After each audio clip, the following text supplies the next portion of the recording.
Le cas Chevron, c'est Texaco, donc à l'époque, qui a exploité pendant 28 ans dans l'Amazonie équatorienne.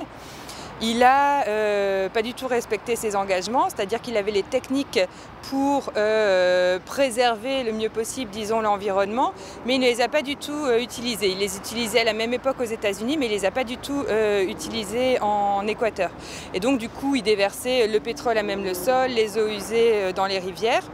Ça a causé la disparition de 2 peuples indigènes. Ça engendre aujourd'hui des conséquences à long terme, puisque le taux de cancer encore aujourd'hui est 10 fois supérieur à la moyenne nationale.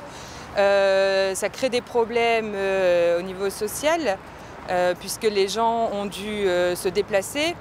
Les terres sont devenues infertiles, les animaux meurent.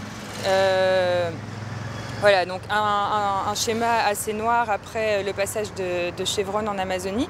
Les peuples affectés qui restaient, donc 30 000 affectés, se sont rassemblés. C'est-à-dire que tous ces gens ont décidé d'unir leurs forces et ont formé l'UDAPT, l'Union des affectés par Chevron Texaco.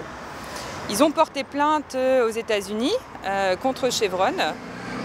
Chevron, pendant 10 ans, a essayé un peu de jouer des coudes pour renvoyer le ballon en Équateur en pensant soit que la justice allait être plus facile à corrompre là-bas, soit que ça allait inculper sa filière et donc du coup ce serait plus facile de ne pas payer la dette. Ils ont réussi au bout de 10 ans. Entre-temps, la UDAPT a fait beaucoup de bruit. Et Chevron a un peu assuré ses arrières. Il a passé avec le gouvernement équatorien en 98 un accord qui disait qu'il allait réparer l'environnement, enfin réparer les dommages causés.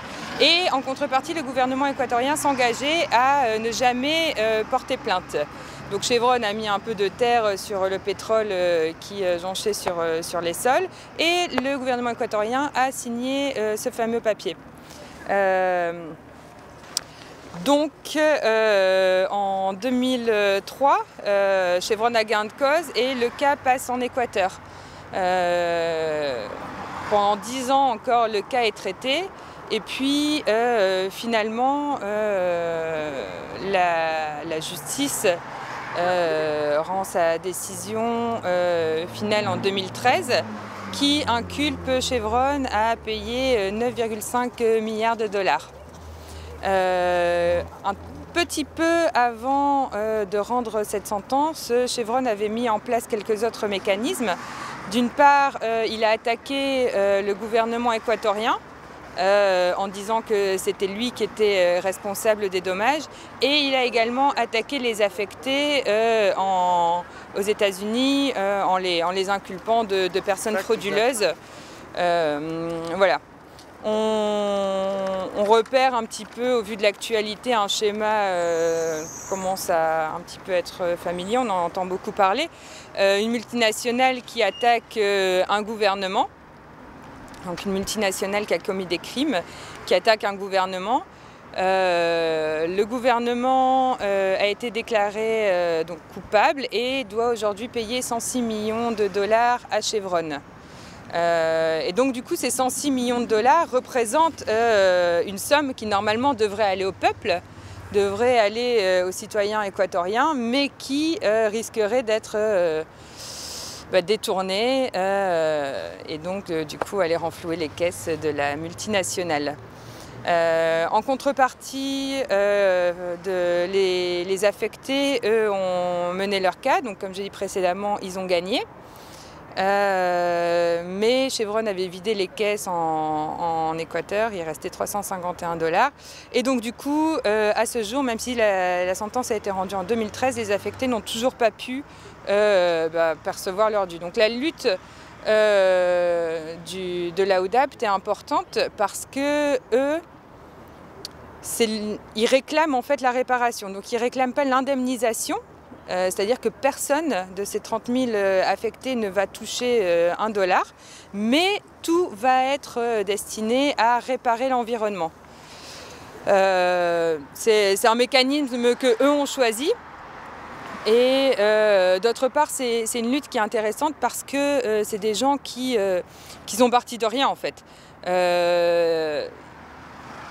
Pas forcément de connaissances de la lutte de manière générale. C'était des gens qui étaient, c'était des peuples qui étaient non communiqués, on dit, qui étaient non communiqués. Et donc du coup, voilà, ils étaient un petit peu pour la première fois confrontés au monde extérieur. Et donc du coup, ces gens-là se sont capacités, se sont équipés, se sont renforcés, sont allés chercher le soutien d'autres peuples affectés, de citoyens solidaires pour justement se renforcer et pouvoir mener ce combat de longue haleine, puisque maintenant 30 ans presque, contre une multinationale. Donc c'est un énorme combat, hein. Chevron a 2000 avocats de son côté, la UDAPT en a 2.